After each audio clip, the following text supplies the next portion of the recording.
what is your experience with dogs?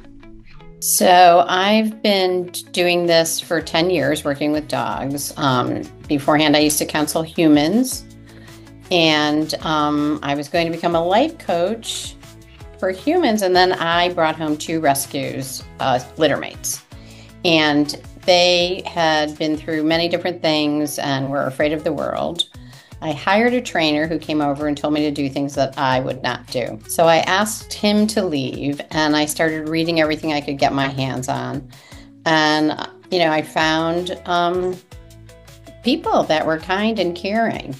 And that's what I jumped into. And after I jumped into this and started to dog train, I said, wow, I'm counseling people just like I used to counsel people.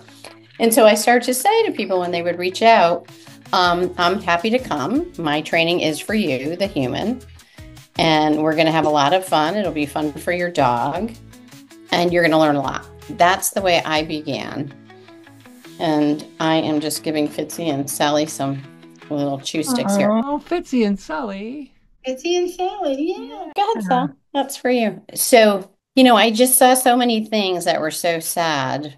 And now at this point, I testify in court cases for dogs, dogs who have bitten somebody, and try hard to point out that the dog was so misunderstood and it was not the dog's fault. For instance, there was a trainer who arrived at this young man's house and he said, I'm going to come in. And the guy said to him, well, let me put on his muzzle because he really doesn't like people coming in. This trainer said, I don't need to muzzle any dog. He walked in, he quickly put on two prong collars and jerked them. And the dog turned around and took a chunk out of his hand. But if a stranger walked into your house or my house, we would do the same thing. So dogs are always held to this standard that we as humans would fail at time and time again. I just put out an interview I did with Gene Donaldson in '08, and we talked about the high expectations that people have and how dogs are held to this impossible standard. It's impossible. It's ridiculous. What do you hear typically as the sales pitch for using choke collars or prong or shock collars? Well, what I hear from my clients that I see after they use these people is that they were told that it's so important because it gives the dog confidence. It gives the dog confidence because the dog clearly knows what's okay and what's not okay. And then the dog can relax. But when I walk through, my town and I see, and of course it kills me when I see it, I look at the body language. And these people that are saying, look at this obedient, well-behaved, I hate both of those words, dogs. But when we look at these dogs, because we know about dog body language, we can see that the dog, the head's low, the tail's low, and it's very sad. The dog is afraid. The dog doesn't know when it might feel this pain. And actually, the dogs that are taught with this, I had one case where it was a golden retriever. The golden retriever kept jumping up at the 7-year-old kid. The trainer came over and said, anytime he jumps on him, you shock him. Well, what happened? The dog ended up taking a chunk out of his cheek. Why was that? This kid is causing me pain. This kid is causing me terrible pain. I have to get him before he gets me. So when all these are put into place, I don't think anybody really stops, sadly, because it's an unregulated field. The people who are inviting this person in are believing that they're hiring a professional who knows what they're talking about, and they get stuck. And we're always grateful when they call us afterwards when they say, this just doesn't feel right to me. But all the dogs that go on like that, and then you do have these different things that happen because the dog's living a really tough life. That example you give of the child being bitten, I always tell people if you use an aversive, your dog is going to create a negative association to whatever stimulus it sees or hears or associates to being shocked or pronged or yelled at. So you got to be careful, because you may not get the timing right and your dog may end up being afraid of people or other dogs. So yeah, that's sad. These trainers that use prong collars and shock collars, do they ever warn clients about the potential fallouts? Never that I've heard. I mean, what they do is they just back them up. The crazy things are that are said, like the prong collar just feels like a mother's correction. I mean, how insane is that? Would a mother dog just walk around with her teeth around a puppy's neck for whatever? I mean, it doesn't make any sense. So I often wonder where they even get this crazy information from. And sometimes when I see somebody after they've used a person like this, it just sounds like they're making things up as they go, because they're so wacky and so far-fetched. It's crazy. I think a lot of it too is memes, right? So one of the memes in dog culture is, if you play tug with your dog, you'll make them aggressive.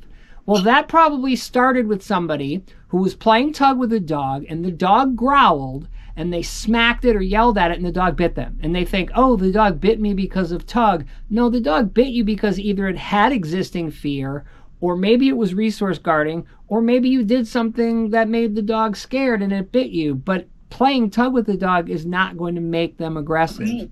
Or maybe the dog was doing a play growl, right? Probably. I saw somebody yesterday whose trainer told them, you can play tug, but anytime he growls, you have to yell at him to release. You know? So I said, get a tug toy. And we started to play, and the dog was going, "Arr, arr, arr." And I said, this is fun. This is play. There's nothing going on here, you know? And once again, poor dogs being so misunderstood. Yeah, and you would think at this point, I mean, it's 2025, right? And there's nobody, at least nobody in America or any civilized society, that doesn't have the internet. So it really boils down to, at this point, you can't claim ignorance. You have to claim, well, I resonate with doing this, because it's so readily available. It's interesting. A trainer named John McGuinn, who you may know, he's from Scotland. He just asked ChatGPT how to use a prong collar, and they said you shouldn't use a prong collar, and ChatGPT listed all the problems with it. Wait, yes, I agree. My comment was, wow, I guess ChatGPT is doing some legitimate learning. But somebody else asked them, and they went and said, well, you have to have it on the neck a certain way. So in one breath, right, you're getting this information from AI that's correct, and then in the next search, you're getting faulty information. So it's very scary if you're an uneducated consumer, which is the reason why this legislation in New Jersey is so good, because we're protecting dogs and we're protecting consumers, which is huge. Do you ever hear about any sort of behavior assessments on the dogs before they decide to use shock collars or prong collars? I hear such crazy things. One lady called me sobbing, saying that she didn't even know if I would agree to work with her and her dog, because her last trainer told her that her dog was broken and the only thing she could do was euthanize him, because he was shocking this dog. He had her put him in the crate. He would come over and stare at the dog. He told this lady that the dog should submit to him.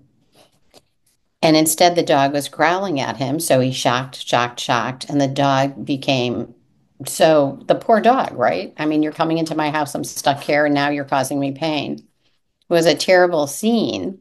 The woman said, how long are you going to do this?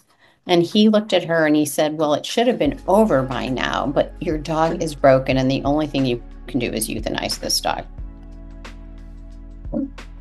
I went over and, after 10 minutes, this dog and I were great friends. The woman was crying. And if a stranger came into our house, again, just like the earlier example with the prong collar, we would have a reaction.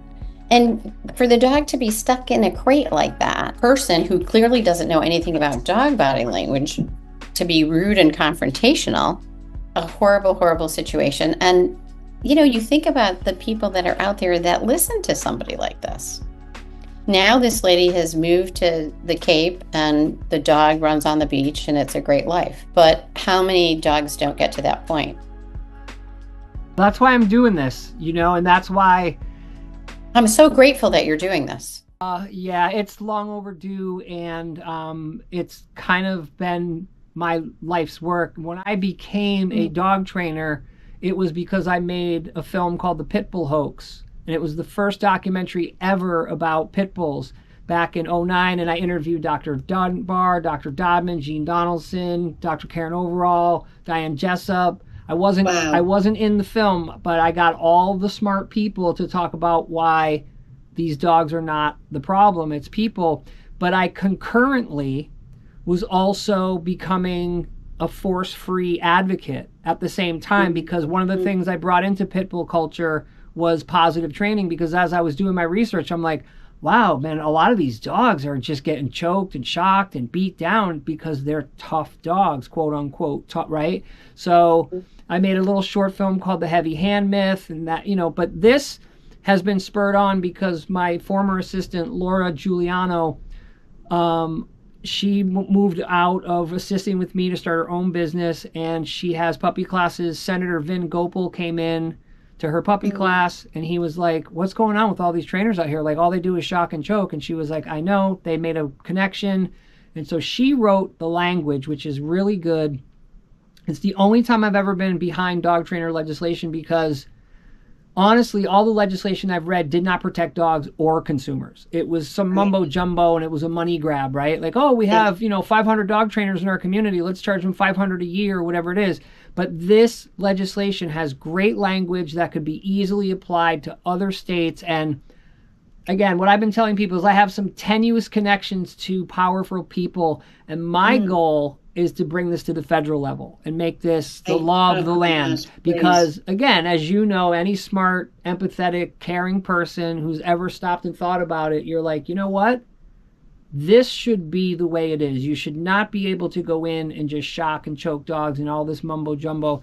All of us legit trainers don't have to worry about it, because if there's a test to take, not only will we ace it, we'll be like, hey, none of this is even relevant. Why are you asking me? This is all dangerous. We're going to correct the test if it's bogus, right? So yeah, that's why I'm doing it. And I've been doing it since '06, but now I'm going to actually make, and now it's so much easier. Like, then I had to fly around the country and film people. Now we can do everything. We can do everything remotely, which is a big part of it. What are the fallouts that you've seen from dogs who've been on prong collars and dogs who've been on shock collars? What's the behavioral fallout? What's the physical fallout? Well, I see a lot of dogs who are shut down. A lot of dogs who are afraid to do anything. There was a dog that I went to see whose person said, I'm putting in an electric fence. And I said, I wish you wouldn't. And he said, oh, it's fine. Everybody in my neighborhood has one and it's fine. And then he called me 2 months later because his dog was leaning over when he was pooping and he got shocked. So the dog started going to the back door and started to cry and shake and would poop at the back door. He was afraid to go out. Such a crazy thing. I say to clients, if you walk in a neighborhood that has the electric fences, you very rarely find a dog that's just calmly sitting in the yard, because there's something in between us that hurts me. They're not relaxed. Also, anything can go in and get them, and they can't get away, which is a crazy, crazy thing. When I see dogs walking around where it's so normalized to hurt them, if people with their children, you hope that your child gets the kind teacher, the patient teacher, the caring teacher, the teacher that's trying hard to figure out what's going on with this kid and how can I make it better for them. Don't our dogs deserve the same?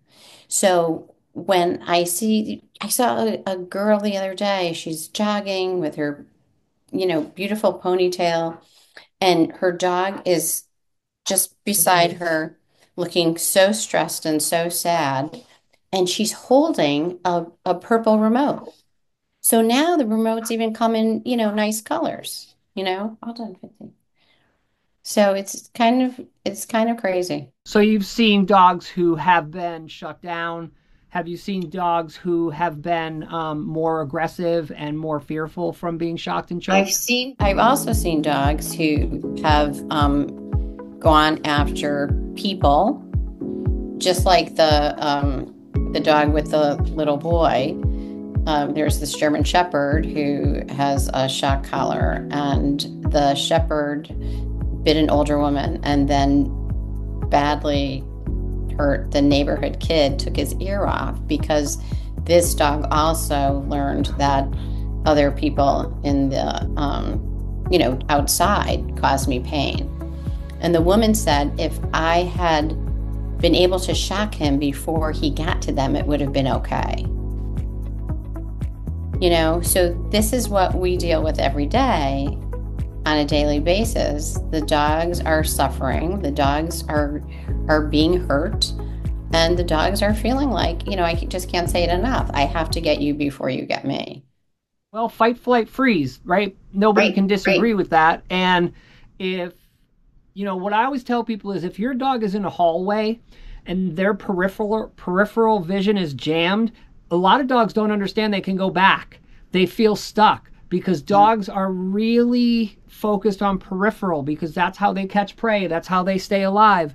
And a lot of dogs, when they're focused on something and they're afraid, their response isn't to flee, right? It's to fight. It's not to freeze. It's not to flee. It's to fight. And that's a huge gamble. Like, when you cause a dog fear and pain, you're like rolling the dice, like, I don't know, fight, flight, freeze, which one is it? And none of them are good, right? If the dog is running away because it's scared, then that's not good, right? Because they may run away and get hit by a car, right? If your dog is fighting and other dogs are biting people, that's not good. And if it's freezing up and it's petrified, there's no good outcome for fight, flight, freeze, unless you're talking about a feral dog, and then maybe you don't want them to freeze, right? Because they're feral. But we're talking about domesticated animals. And you bring up a great point with the woman and the German Shepherd and her comment about, if I could have shocked him in time. She just underscored why you shouldn't use pain and fear, because your timing is terrible. You are a civilian. You're a civilian.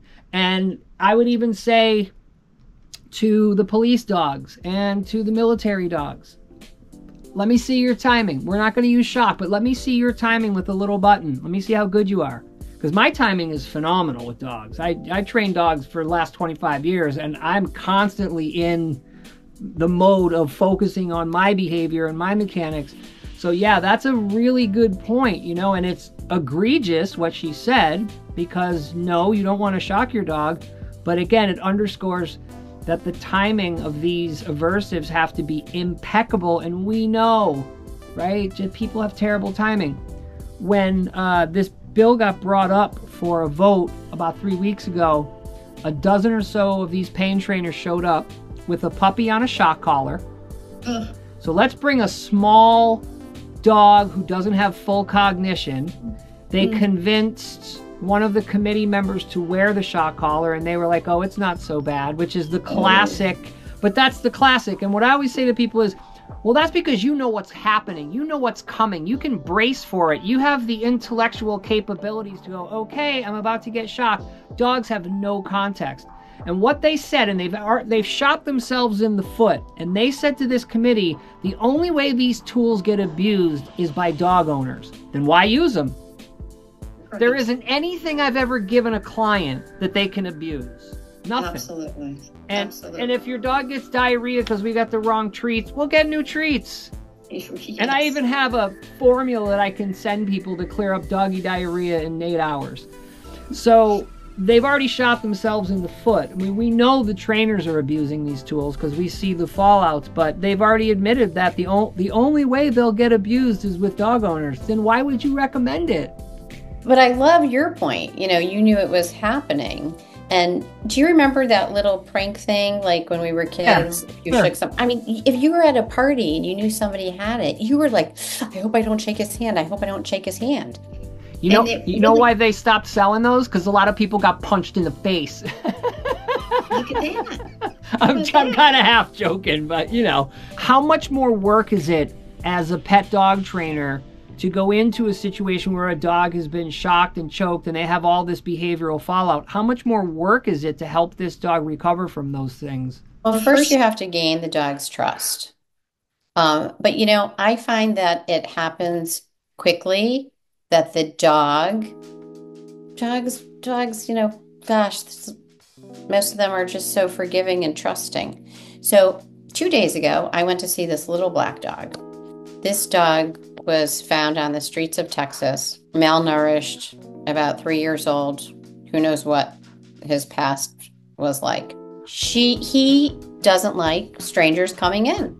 You know, he's dealt with whatever he's dealt with. And he would growl and try to nip at them. So she had the first trainer come.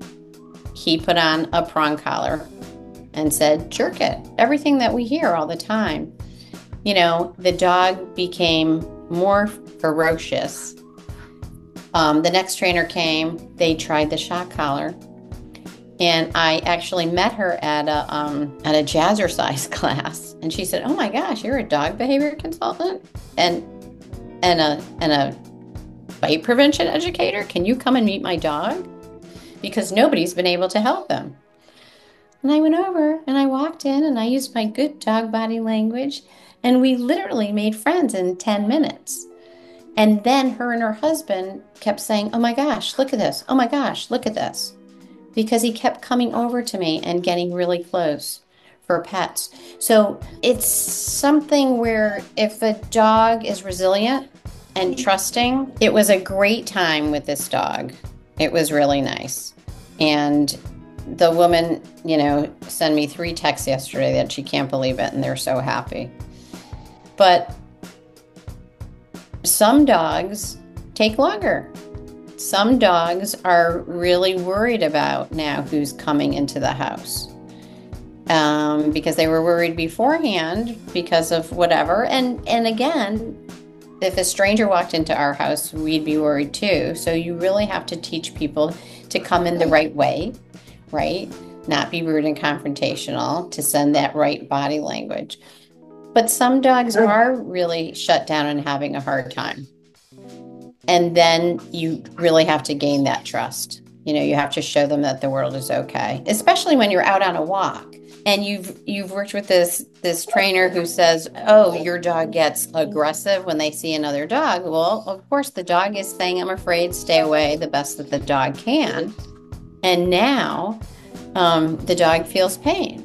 So then it takes much longer because now we have to pave that path over the path of fight or flight and show the dog that actually seeing another dog in the distance can make good things happen. You know, we don't want to face our fears. We want to start at a far distance and really help this dog to feel heard and be understood. And I think that's the biggest problem with the shock collars and the prong collars. Nobody's listening to what the dog's saying. They're just shutting down what the dog is trying to tell them. And of course, the American Veterinary Society of Animal Behavior says that no aversive method should ever be used. And, you know, they should have some credit with that. People should listen. When I studied with Dr. Susan Friedman, I took her course.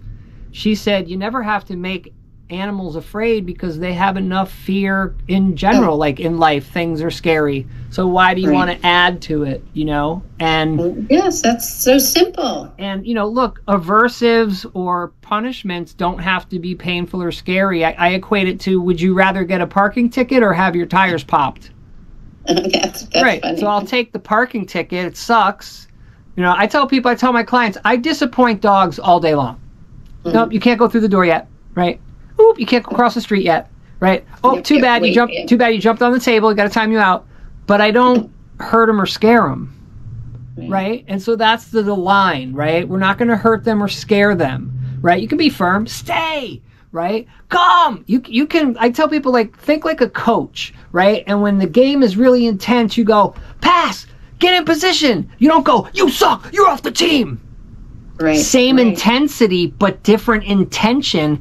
And what amazes me about dogs, because they only have the cognition of a 3 or 4-year-old child, they figure out intention. Yes. They know if they get kicked or you accidentally step on them. Yes. And provided they're sound, they don't turn around and bite your leg off if you accidentally step on them. But that's what people have to understand. I tell my clients all the time, you don't want to create an unsound animal, because their life becomes really small and your life becomes really stressful. So, if you have any issues that the dog is afraid of, you need to counter condition. You need to manage. You need to be, it's okay, go boy. Oh, it's a good boy, good boy, good boy. You need to learn how to be drunk happy in an instant. And going back to what you said, I've had so many clients, doing this a long time, they'll say, well, my dog doesn't like men. Now, provided that the dog doesn't have a bite history and isn't, a crazy fear case, usually within 10 minutes, the dog's like, I like this guy. Yes. Because most men, I'm a trained vocalist and I used to run around like an androgynous space alien, so I got a voice that I can, do what I want with. But I tell dudes, like, you want a dog to not bite you? So who's a good boy? And I tell the guys, I'm like, you're going to have kids one day? You better develop that little baby voice. Because what are you gonna do with your 4-year-old kid when he's running around the store? You're gonna go, you're gonna yell at this little, you're gonna be like, hey buddy, hey, who's a good boy? Come here. You can't touch that. Who's a good baby? Yeah. So, great analogy. So that's the thing that I think people really need to figure out and to put into their life as practice is, I have an animal who can land 25 bites in 4 seconds. A 35-pound dog can shear off a human thumb with no effort. Do you really want to make this dog sketchy? Do you really want to make this dog not sure? Right? And I tell people, dogs generalize fear better than anything. That's all they generalize well. Everything else is contextual, and you need to repeat it so they figure it out. But boy, they figure out fear real fast, because that's how they have survived. Right. I have a dog staying with me right now. Her name's Cleo. She's a Brindle Pit Bull. Spent the beginning of her life on the streets of Costa Rica, almost starved to death, getting raped by feral dogs. You want to talk about resiliency? If you met this dog, you'd be like, you've had bad days? She's incredible. Unbelievable. And her people are phenomenal. I've been working with their family for like 17 years, so I know them well. And their other dog, Ralphie, is like my surrogate son. Oh, Ralph. Yeah, little Ralphie. If you see my Facebook page, he's all over it. But, that's the other thing I tell people when they get a hard case, right, when they adopt a dog. I say, look, you're helping this creature figure out they're okay. Don't worry about the sit. Don't stress training. It's not some cases I tell people, this isn't about training. Your dog knows how to sit. That your dog can come when called. Your dog has all these little repertoires. Your job is to teach this dog the world isn't dangerous. The world isn't dangerous. That's your job for the rest of your dog's life. The world isn't dangerous. I know you think so. Another analogy I use is, I say, okay, we got 2 families. In family 1, when the doorbell rings, they yell at the dog. Shut up, Jesus! Right? And the dog's like, I got it right. I'm scared. I got it right. In the second house, they go, oh, it's okay, good boy. Hey, we'll be right there. Hold on. Come here, buddy. Let's go behind the gate. Who's a good boy? And the dog goes, wow, I guess I didn't really get it right. I had no reason to be scared. Because your dog... I love that. Your dog is going to get it wrong most of the time. When is your dog scared and they're really supposed to be? No, hardly ever, right? What would you like to say to the legislature of New Jersey? What would you like them to know, and why should they pass this bill? I would like them to know that kindness always wins, right? And you brought it up before. We can't, if we do something wrong, but we're being kind, so what? If the treats give the dog diarrhea, so what? But this other stuff, it's true pain. I don't care what anybody says. It's true pain. And we need to end it. If we went to the zoo and we saw the giraffes walking around with shock collars on, we would all be up in arms. Why is it different for our dogs? You know, when we were kids, we could open the door and dogs could go and visit their friends and go off and do their thing. But as the world has gotten more modern, the dog's world has gotten smaller and smaller. You know, even now, I was reading a study the other day that some dogs, the LED lights hurt them. So there are so many things that our dogs have to contend with. It just seems so incredible that in this day and age, we are using such barbaric means in the name of training to make them do whatever it is we want them to do, where we should really be, dog's life is short. You know, I want it to be wonderful for them. I want it to be happy. And I'm just really hoping that in not a long time from now, people are saying, my God, they really did that to dogs? That's so horrible. You know, it breaks my heart. There's no reason. There's more and more people that are waking up to it. You know, it's definitely going to take, I've often said, this will change when a politician has their dog ruined by a shock collar. This will change when some big politician or some big business person hires a trainer and they shock them or prong them and the dog has to be put down because they're behaviorally undone. Then they'll get behind it. Hopefully, this little fire we're starting in New Jersey will spread. You know, I think it's definitely a cultural and a mindset problem, right? The tools we know are bad, right? It's called a choke collar. It's called a shock collar, right? So it's right in the name, right? These things are going to cause... Not nice. Right. They're going to cause pain. They're going to cause discomfort. Even a slight jerk of your neck. You know, I do this in my puppy kindergarten classes because I'm like, you know, we got to wear harnesses. Why? Just do this. I'm barely touching my throat. I'm barely touching... You hear that? I'm barely touching it. Imagine now if there's spikes or a chain or even a flat collar, right? I tell people, look, you want a dog to wear a collar for a handle, that's fine, but you should walk them by a harness. And that culture, unfortunately, has had a lot of backing by idiots on TV or Netflix, right? These dummies who somehow finagle their way into a big platform. And now, you know, people are lemmings. They're like, oh, well, that looks like it works, but you didn't count all the edits, right? You just watched it while you're eating your popcorn going, oh, wow, the dog's better. But you didn't count the edits and you don't understand behavior. And it's going to take an empathy army, which is what I consider all of us legitimate animal trainers. We are an empathy army. It's going to take us to be ever vigilant, to never stop, to always proselytize, because we're speaking for people who are blindsided by information. Right? You know it. Right. You have clients, they come to you and they're like, well, I heard 500 different things, right? Oh, yes. Yeah. Right. And now we have to parse all that out and say, okay, well, you can forget all of that because it's not relevant. I have to say, I always use, with my clients, I do the two families too. But I say, there's two little boys. They live across the street from each other. And one little boy, before his dad goes to work, he says to him, if this living room isn't cleaned up by the time I get home from work, I'm going to give you a beating. And the other little boy, his dad leaves and he says, if this living room is cleaned up by the time I get home, we're going to go out for hot fudge sundaes. So they both frantically try to clean the room. But one is joyous and adds to a beautiful relationship, and one doesn't. Yep. Yeah, it's you know, it's very interesting when you speak with clients and you meet with them and you find out, you know, who's quick to go, hey, and who's quick to praise, right? And I'm sure you go through that a lot. I mean, I don't know if you teach puppy classes, but you know, a lot of times in puppy classes, you know, people's initial response when the dog barks is, hey, shh, shh, shh. And I'm like, and I say, excuse me, dogs can bark here.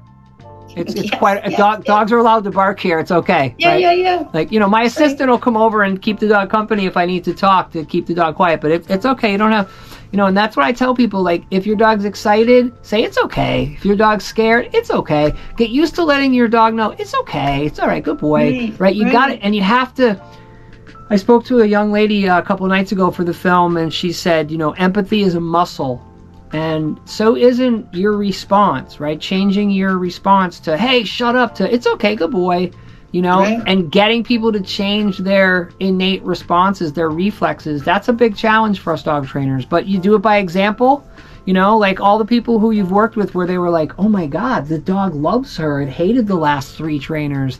Right. Yeah, because I came in, I gave the dog food, I gave it space, I let it do what it wanted. I didn't require it to do anything other than... Exactly. We're not magical. Nope. We're just doing the right thing. I tell people all the time when I do leash reactivity cases, I'm like, I can't stop your dog from barking at whatever, but I can teach your dog that I'm more reinforcing than that. I can teach your dog, look, yes, street, right? Oh, look, oh, here comes a big truck, yes. And I just did a couple of sessions where one, the lady, her dog had been barking and lunging on leash at other dogs for 1.5 years. Didn't bark once. We saw 2 dogs. I actually met the dog. We used Ralphie as the test dog. I brought my assistant along. And then I did another session with a woman who, she hired 4 trainers and could not get the dog under control. We met, and within 30 minutes, we went for a walk. She was like, wow. I said, yeah, I'm using turkey pepperoni. And I said, in time, you can downgrade. You know, give it like 6 months or whatever, and you could probably downgrade a little. But you know, yeah, use some high value food. Pay attention when he looks over at somebody. Just go yes, and put the food in his mouth, and don't worry about it. Just say yes, and it's so simple. And I said, is it wonderful? And it's wonderful. And I tell him, I'm like, you can't screw this up. Now, you know, if something's too close, too soon, too sudden, right? Yeah. All bets are off. Yeah. But that's where, you know, you got to get good at moving and saying, leave it, pop, pop, pop. You know, I always tell people, like, the biggest secret in dog training is it's all about the human. It's all about the human. It almost has nothing to do with the dog, almost. Right? Like it does. We want to know about the dog and their history and what they may or may not do. But you got to focus on yourself, right? You got to focus on yourself. And then my shirt says it's okay to have big feelings. Oh, nice. Hey. You know, because we need to listen to those feelings instead of shut them down. Yeah, without a doubt. Shock collars and prong collars and choke chains, it just shuts it down. Very well said.